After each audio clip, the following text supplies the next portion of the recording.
Okay, so UFOs, right? It seems like they're everywhere these days. Every time you turn around, there's another headline about Pentagon reports and unidentified aerial phenomena UAPs. Yeah, and it's more than just blurry photos and shaky videos this time around. The government's acknowledging there are these things up in the sky, and we can't explain how they fly with our current tech. See, that makes this whole deep dive so fascinating to me.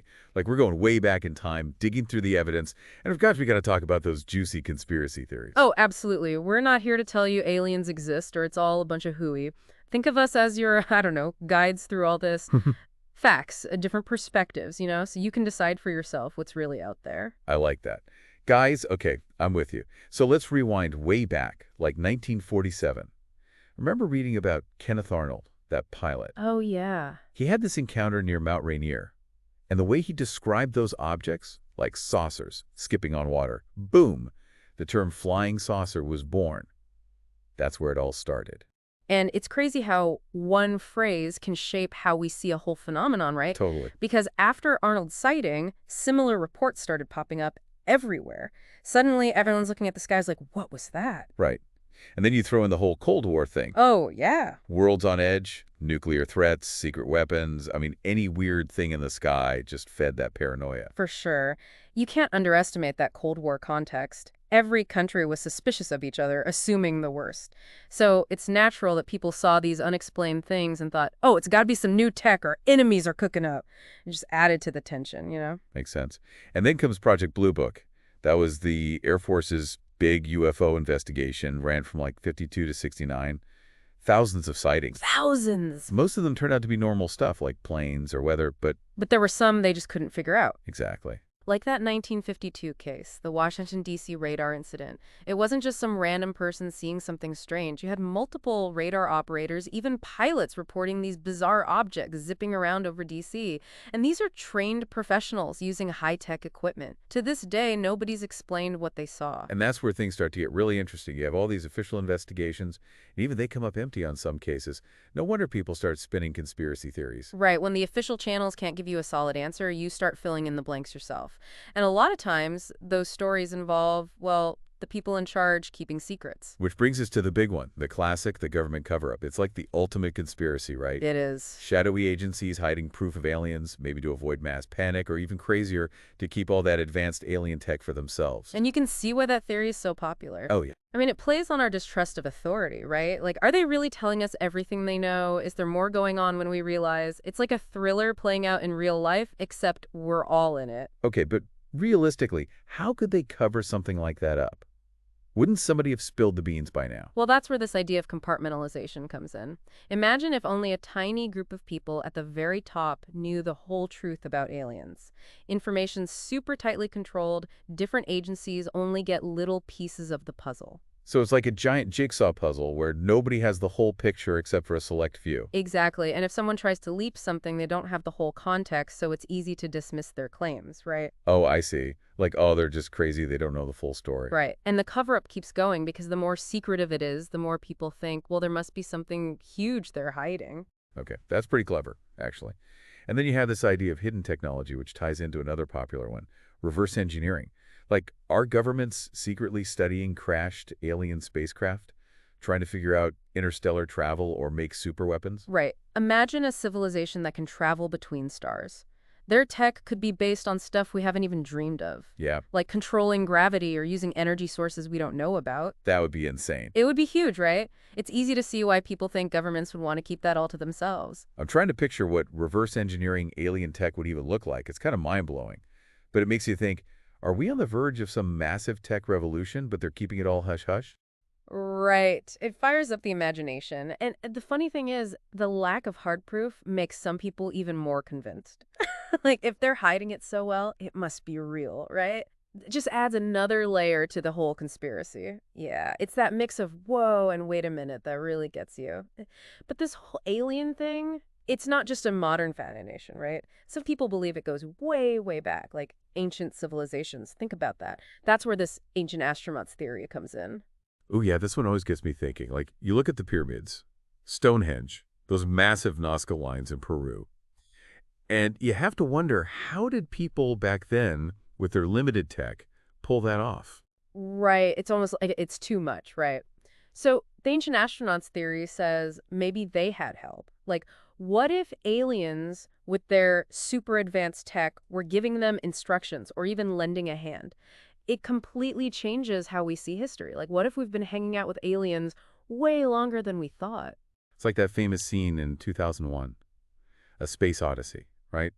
Remember where the ape touches the monolith and boom, suddenly they're using tools and getting smarter. Maybe ancient civilizations had similar encounters that kicked off their progress. It's a pretty wild image to think about, like the pyramids, for instance. The precision, the way they line up with the stars. Was that all human skill, or was there something, well, more cosmic going on? It's a theory that brings up a lot of cool questions, even if it doesn't give us all the answers. And it's not just big structures either. Some people point in these ancient artifacts, artwork, things that look like they just don't belong in that time period. Like there's this gold artifact from Colombia. It looked like a little winged airplane. I don't know. It makes you think maybe our ancestors saw stuff that we're only starting to grasp now. Right. It's a super cool idea. Although a lot of archaeologists and historians aren't buying it. They say these interpretations are more like speculation and that there are more down-to-earth explanations for a lot of it. So how do we, like, as regular people trying to make sense of all this, how do we know what's a wild guess and what's actual evidence? There are tons of stories about alien abductions, secret government experiments, but where's the proof, Yeah, and that's a tough one. A lot of these amazing stories, like the abductions, they're based on what people say they experienced. And while these stories can be really detailed, really powerful, they don't often have the hard evidence that scientists need to really say, yep, that happened. Okay, but the abduction thing, it's hard to ignore. You have people saying they were taken onto a UFO, given medical exams, then they're back with blurry memories and chunks of time missing. How does the theory try to explain that? So the typical abduction story goes like this. People have missing time. They can't remember what they were doing for hours, sometimes even days. And with these memory gaps, they have weird dreams, unexplained marks on their bodies, or just this deep feeling that something creepy happened, but they can't quite put their finger on it. It sounds terrifying, but also kind of fascinating. Like, what if it happened to me? What if I have a blocked memory of meeting aliens? I think that's what pulls people in. The thought that this could be happening all around us, hidden in our own memories. It plays on our fears of the unknown, that feeling of not being in control of our own lives? But if it's happening so much, where's the physical proof? Shouldn't there be more than just stories? Well, those who believe in abductions say that the evidence is being hidden, either by the aliens themselves or by governments as part of the cover-up.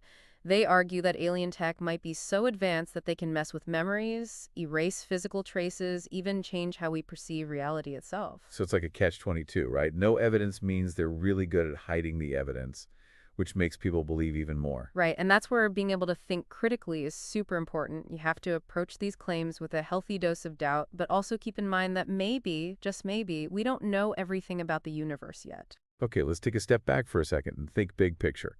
The Pentagon's admitted that UAPs are real, things flying around that we don't understand. They're not saying it's aliens, but they're not saying it's not either. What are we supposed to make of that? I think those Pentagon announcements have really stirred things up in the UFO world. They've basically confirmed there are things in our sky that we can't explain, and that opens the door for a lot of different ideas about what they might be. They've kind of challenged us to figure it out, right? Yeah. It could be super advanced tech from another country, some weird weather thing we haven't figured out yet, or, yeah, maybe it's something totally alien. And we can't forget that just because we don't have a normal explanation, it doesn't automatically mean it's something crazy. We got to consider everything, look at all the evidence, and not jump to conclusions. So how do we deal with all this uncertainty? It feels like we're drowning in information, opinions, and guesses. It's tough to know what to believe. Yeah, that's the big challenge these days with all the information out there. We got to be really good at thinking critically, filtering what we see and hear, and being willing to question everything, even our own biases. It's like being a detective, trying to put all the pieces together. Exactly. And just like a good detective, we got to look at all the clues, weigh the possibilities, and avoid getting fixated on one theory or explanation. So what are some of the big questions we should be asking ourselves as we explore this stuff? Well, I think the first thing is to look at where the information's coming from. Who's saying it? What are their motives? What kind of evidence are they using? Can we check if it's true? Does it fit with what we already know about the world? So it's not just about believing or not believing something right away. It's about digging deeper, finding more evidence, and thinking about other possible explanations. Exactly. And we have to watch out for our own biases. We all have our own ideas and beliefs that can affect how we understand information. It's important to know what those biases are and be ready to challenge them. Okay, so we've talked about a lot here. Government cover-ups, reverse engineering, ancient astronauts, alien abductions. It feels like we're on the edge of something huge, but we're still waiting for that one big piece of evidence, the smoking gun that proves or disproves all these crazy theories. And that's what makes this so exciting. We're exploring, wondering, questioning. It's a journey, and the end goal, the real truth about UFOs and alien life, it's still out there somewhere, just out of reach for now. I like that. It's a journey. So as we keep digging into this mystery, I want to shift gears a bit and look at why we're so obsessed with UFOs in the first place. What is it about aliens and these encounters that grabs our attention so much? What's the human side of this whole thing? Let's explore that as we continue our deep dive. All right, so we've talked about the history, the theories, all those what-ifs about a hidden truth out there.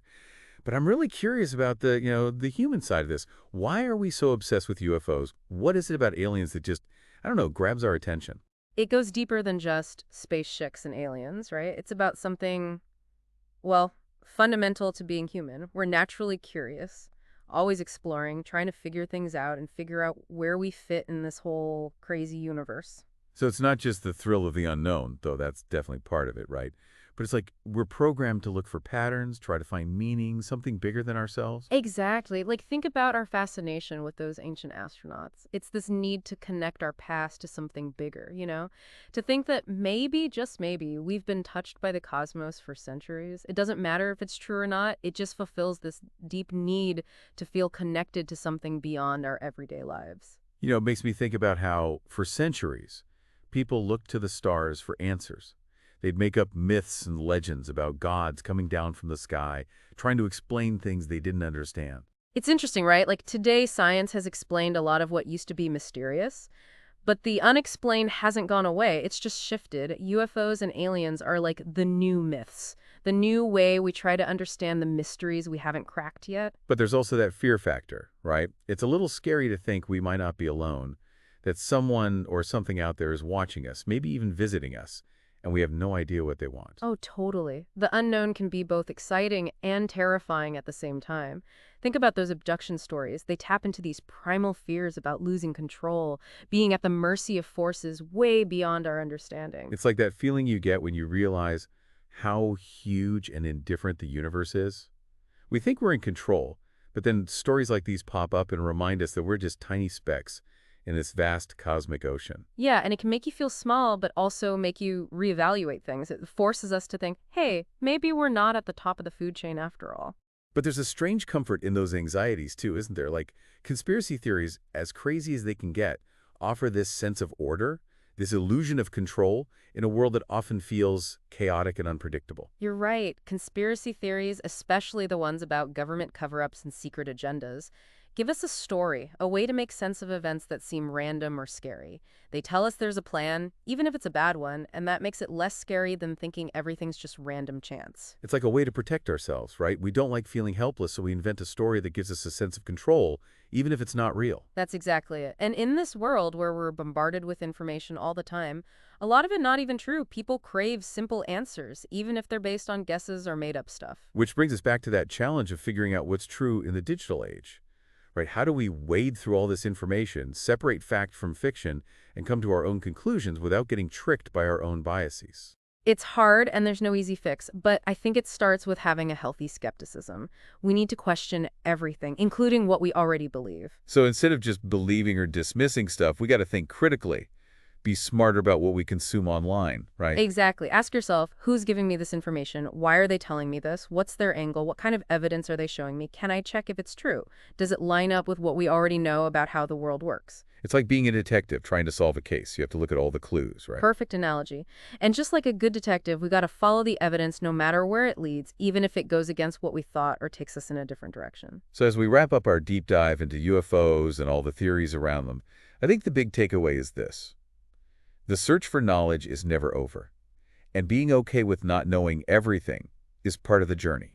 Don't be afraid of the mystery. Keep asking questions, keep exploring, and most importantly, keep looking up at the stars. With that sense of wonder and a little bit of healthy skepticism. That's a great way to put it. Who knows what's really out there, waiting to be discovered?